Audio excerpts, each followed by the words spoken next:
대자연이 만들어낸 위대한 작품 피오르. 그곳에는 북부의 짧은 여름을 즐기는 사람들이 있다.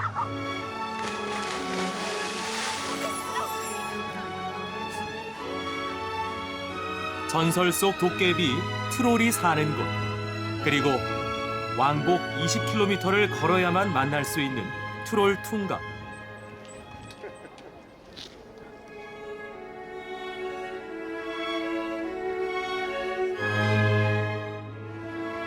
한때 상업으로 세계의 중심지였던 곳이 지금은 세계 각국에서 몰려온 사람들로 관광의 중심이 된 그곳.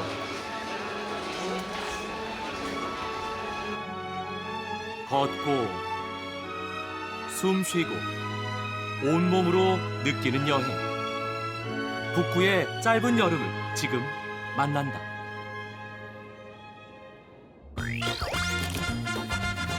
인천공항을 출발한 비행기는 9시간을 날아 핀란드의 헬싱키를 경유한 뒤 다시 1시간 반을 더 비행해 노르웨이 수도 오슬로에 도착한다. 노르웨이는 우리나라보다 3배가 넘는 넓은 국토에 인구는 단 532만여 명이 살고 있다. 오슬로는 1299년부터 노르웨이의 수도로 자리 잡은 북유럽에서 가장 오래된 도시 중 하나다. 노벨 평화상 시상식이 열리는 곳으로 오슬로를 방문하는 사람들이 꼭 찾는 곳이다.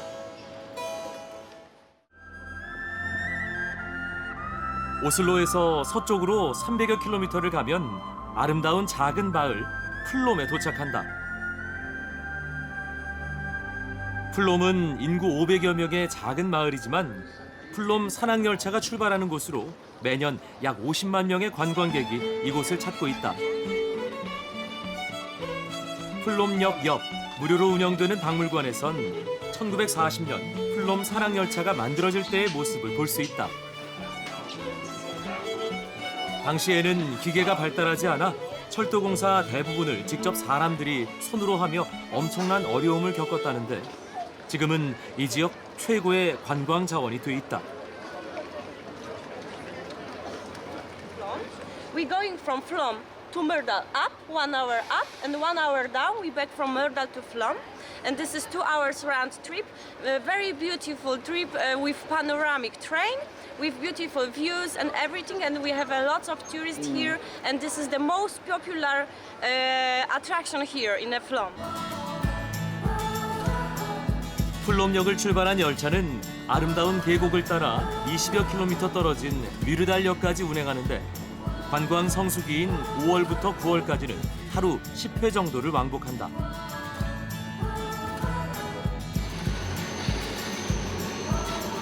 차창 밖으로 펼쳐진 대자연의 아름다운 모습과 옹기종기 모여있는 마을을 보고 있자면 잠시도 지루할 새가 없다.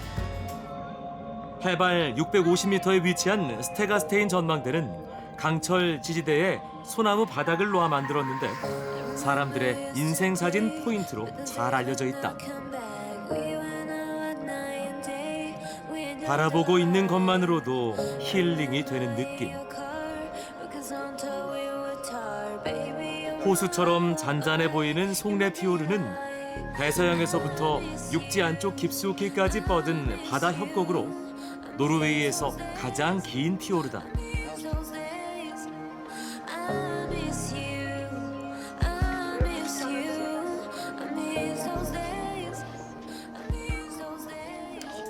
Oh, it's a beautiful place. Yeah, Norway is a beautiful land.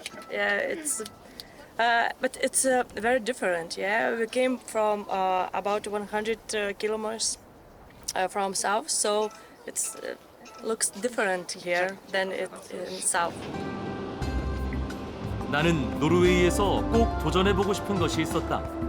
바로 트롤퉁가 하이킹이다. 이른 아침 자동차로 2시간을 달려 트롤퉁가 하이킹의 출발지인 쉐케달에 도착했다.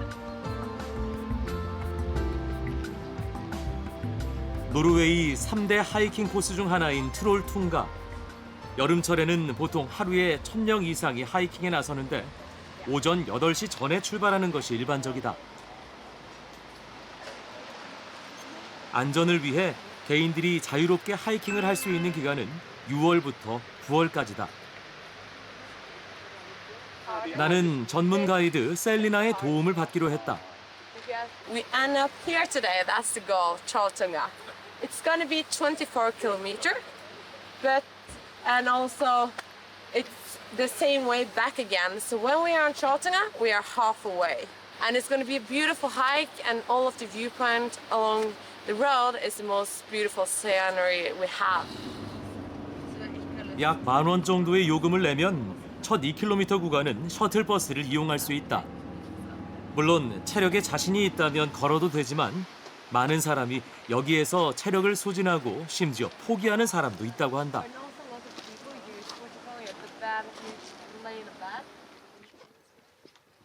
프레이게 스톨렌, 쉐락볼튼과 더불어 노르웨이 3대 하이킹 코스 중 하나인 트롤퉁가. So today we are lucky.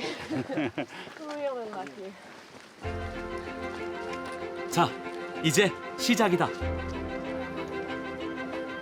첫 구간은 비교적 평탄한 안반 지형 구간으로 가볍게 몸을 풀면서 주변 자연을 감상할 수 있다. 그런데 시련은 금방 찾아왔다. 약 30분간 평탄한 길을 지나오니 급경사 지형이 내 앞을 가로막는다. 트롤퉁가 하이킹에서 가장 힘들다고 하는 해발 1200m까지의 급경사 길이다.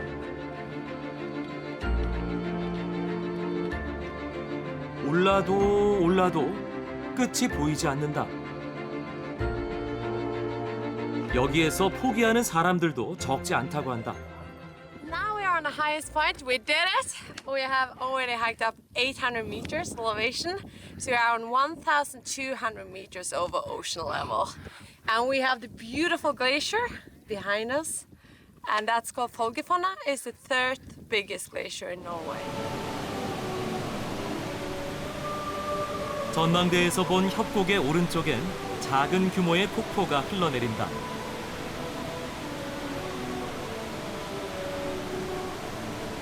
반대편에는 만년설을 담아 100m 넘는 수직절벽을 떨어지는 보링 포센이 있다.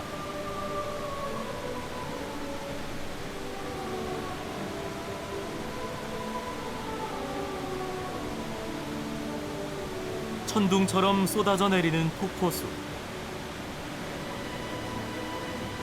협곡을 채워버릴 듯 포마를 흩뿌린다.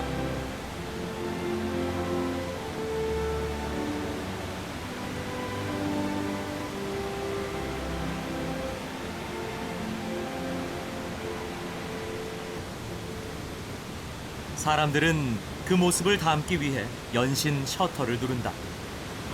Very impressive, the most impressive ever. I went to Iguazu and here it's more very steep, very... 보링 포센 아래로 수천 년의 시간이 빚어낸 목에 달린 협곡이 펼쳐진다.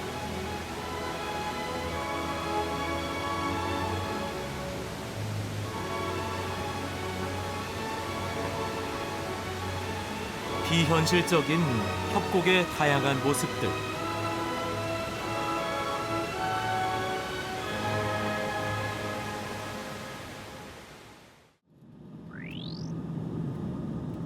나는 비행기를 타고 다음 여정을 위한 경유지인 보드웨로 향했다.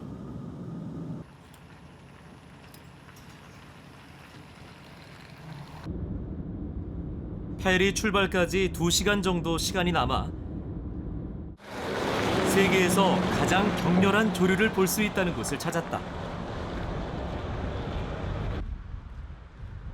다리 위를 한참 걸어가다 밑을 내려다보니 살츠 스트라우멘의 소용돌이가 보인다.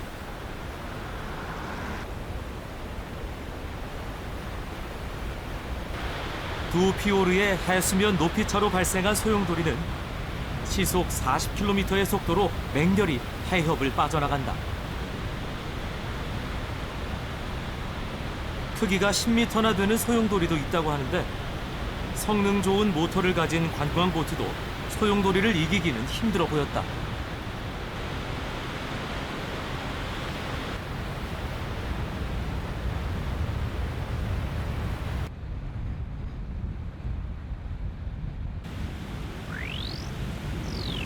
나는 페리를 타고 보드를 떠나 마지막 목적지인 로포텐 제도로 향했다.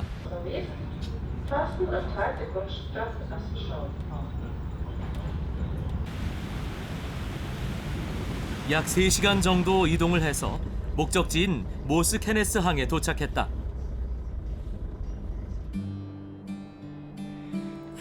바다 위의 알프스 정상이라고 불리는 로포텐은 노르웨이에서 가장 빼어난 풍광을 자랑한다. 오랜 시간 노르웨이를 지탱해온 대구잡이의 중심지로 가장 노르웨이다운 곳이기도 하다.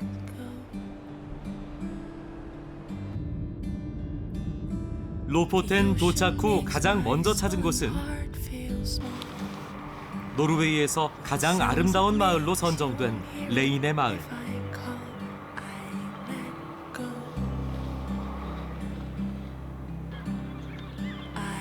잔잔한 바닷물이 집과 배와 산을 물속에 그려낸다.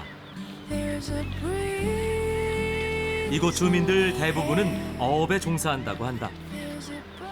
We in fish industry because behind you here we have the biggest fish factory here in Lofoten. And there they make dry fish that will be sold all over the world, especially in late of March and the start of April. They take this cod for they will be right in this area. 대구잡이의 중심지답게 곳곳에 대구 덕장이 있다. 이곳에서 2-3개월간 말린 대구는 품질이 좋아 높은 가격으로 전 세계에 수출된다고 한다.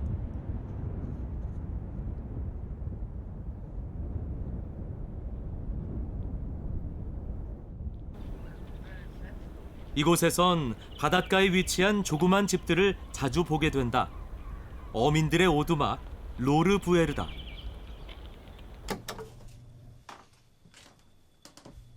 요즘은 대부분의 로르부에르가 관광객들의 숙박시설로 이용된다.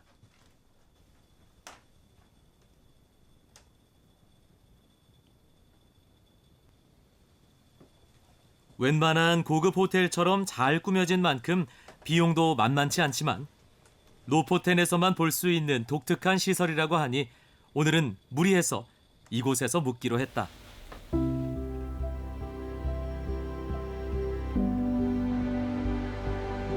그리고 이곳에서 숙박을 하는 또 다른 이유. 레인의 마을의 야경을 보기 위해서다.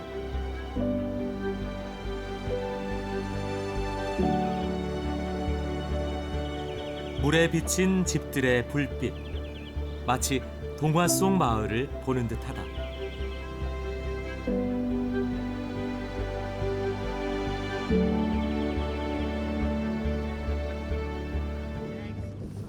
큰 놈은 2m가 넘는 것도 있다고 한다.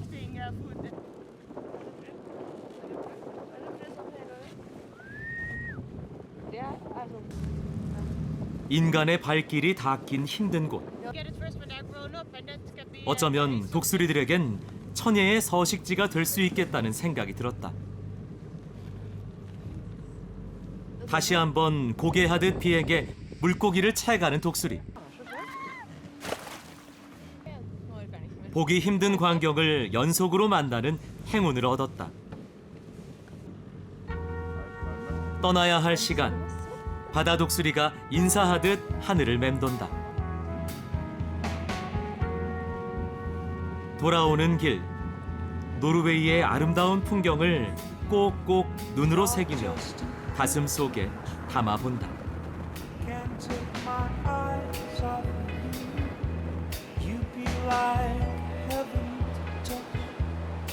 I wanna hold you so much at long last.